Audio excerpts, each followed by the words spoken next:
لیکن ابن ملجم جیسا خبیث انسان جس نے جو اپنے آپ کو مسلمان کہتا تھا، اور یہ خارجی آج بھی اپنے آپ کو مسلمان کہتے ہیں، اور ان سے بڑی نمازیں آپ دیکھیں، آپ پریشان ہو جائیں، اتنی لمبی لمبی نمازیں پڑھتے ہیں، پھر وہ گھنٹے قرآن پڑھتے رہیں گے بیٹھ کے.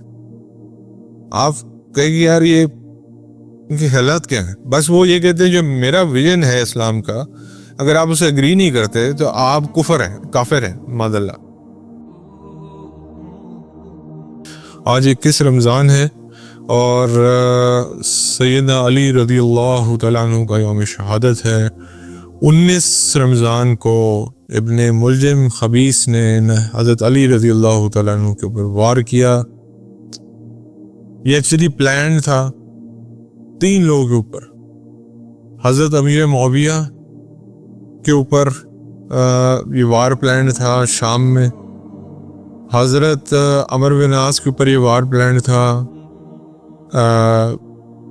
ایجپٹ میں، اور حضرت علی مرتضیٰ رضی اللہ تعالیٰ عنہ کے اوپر یہ جو وار کیا گیا یہ پلان تھا کوفہ کی مسجد میں.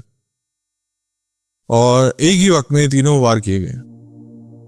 ہوا کیا کہ حضرت علی کے اوپر جو ابن ملجم نے خبیث انسان نے وار کیا وہ زہر آلود خنجر سے کیا، تو اس کی وجہ سے حضرت علی کے اندر جیسے حضرت عمر کا تھا اسی طرح حضرت علی کے اندر بھی زہر پھیل گیا، اور 2 دن کے بعد وہ اللہ کو پیارے ہو گئے.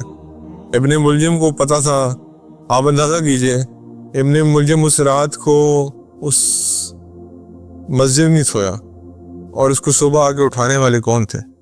حضرت علی مرتضیٰ خود تھے. اور حضرت امیر معاویہ رضی اللہ تعالیٰ عنہ جو تھے وہ زخمی ہو گئے شدید. حضرت عمرو بن عاص بیمار تھے اس دن، فجر کی جماعت میں شامل نہیں ہو سکے، ان کا نائب شہید ہو گیا.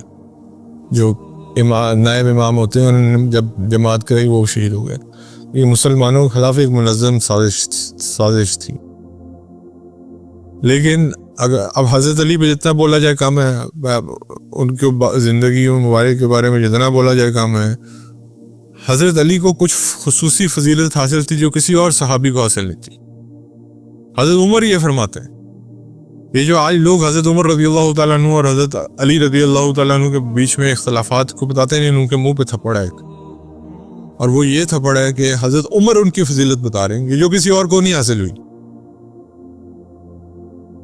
ایک داماد رسول جن کی حضور کی بیٹی جو حیات رہی، داماد رسول سیدنا عثمان بھی تھے رضی اللہ تعالیٰ عنہ، لیکن وہ داماد رسول کے جن کی مطلب کہ حضور کی بیٹی ان کے ساتھ نکاح میں حیات رہیں حضور کی زندگی تک.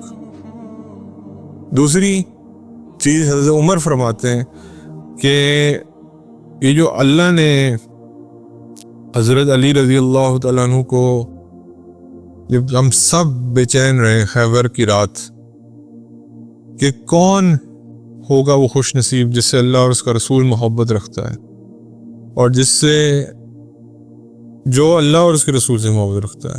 حضرت عمر کہتے ہیں کہ میرے دل میں کبھی خواہش پیدا، ویسے کبھی کسی چیز کی خواہش پیدا نہیں ہوئی، لیکن یہ دن تھا جس دن میرے دل میں خواہش پیدا ہوئی کہ کاش وہ انسان میں ہوں.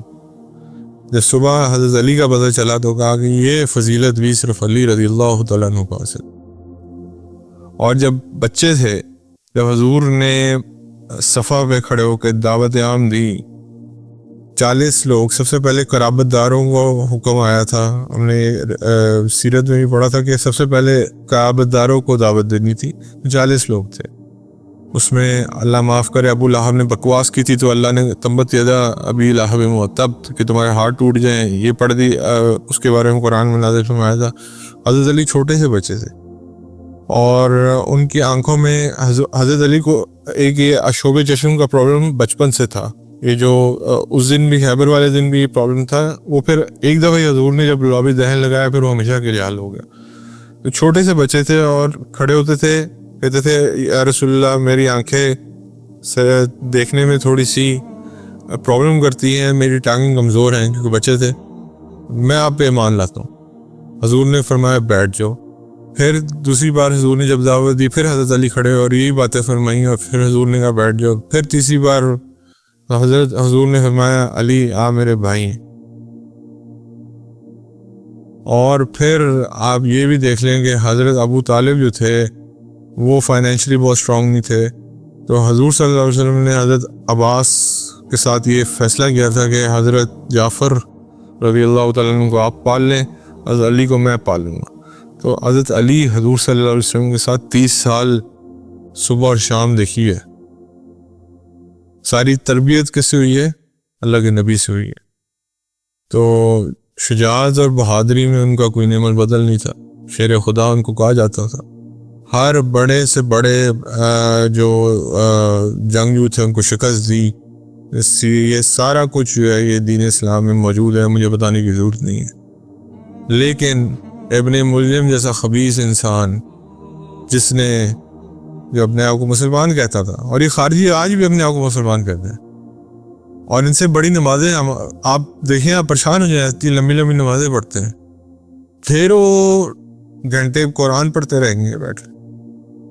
آپ کہیں گے یار یہ ان کی حالات کیا ہے؟ بس وہ یہ کہتے ہیں جو میرا ویژن ہے اسلام کا, اگر آپ اسے اگری نہیں کرتے تو آپ کافر ہیں معاذ اللہ. انہوں نے نعوذ باللہ ثم نعوذ باللہ حضرت علی کو کفر کا فتویٰ لگا دیا. آپ امیجن کر سکتے ہیں حضرت علی رضی اللہ تعالیٰ عنہ جیسے حضرت عیسیٰ علیہ السلام پہ کفر کا فتویٰ لگا تھا معاذ اللہ, اسی طرح حضرت علی کے اوپر بھی معاذ اللہ کفر کا فتویٰ لگا دیا. اور ابن ملجم کو پتا تھا کہ علی رضی اللہ تعالیٰ عنہ چاہے جتنی مرضی عمر کے ہو جائیں سامنا تو ان کا کر نہیں سکتا. تو جب سجدے میں گئے تو اس وقت ہی وار کیا, ڈرپوک پیچھے سے ہی وار کرتے ہیں. عمر فاروق رضی اللہ تعالیٰ عنہ کے پیچھے سے وار ہوا, ابو لولو فروز نے گھٹیا آدمی نے پیچھے سے وار کیا, حضرت علی رضی اللہ تعالیٰ عنہ کو پیچھے سے وار کیا گیا. تو یہ جو بہادر لوگ ہوتے ہیں ان کو ہمیشہ پیچھے سے ہی وار کر کے شہید کرنے کی کوشش کی جاتی ہے. تو دونوں نماز حضرت علی 2 دن حیات رہے, ان کے سامنے ابن ملجم کو پیش کر دیا گیا تھا, پکڑا گیا تھا. وہ جو ابو لولو فیروز تھا وہ تو بھاگ گیا تھا, آپ کو پتا ہے, پھر اس نے خودکشی کر لی تھی. تو حضرت علی نے حضرت حسن رضی اللہ تعالیٰ عنہ کو یہ کہا تھا کہ بیٹا اس سے اتنا ہی لینا قصاص جتنا اس نے میرے ساتھ کیا ہے, مطلب کہ زیادتی نہیں کرنی. تو حضرت علی کا اس وقت بھی آپ دیکھیں گے مطلب کہ زخمی حالت میں بھی انصاف کا پہلو نہیں چھوڑا انہوں نے. ان سارے حضرات سے ہمیں سیکھنے کی ضرورت ہے. اللہ تعالیٰ ہمیں عمل کی توفیق عطا فرمائے. جزاکم اللہ خیر.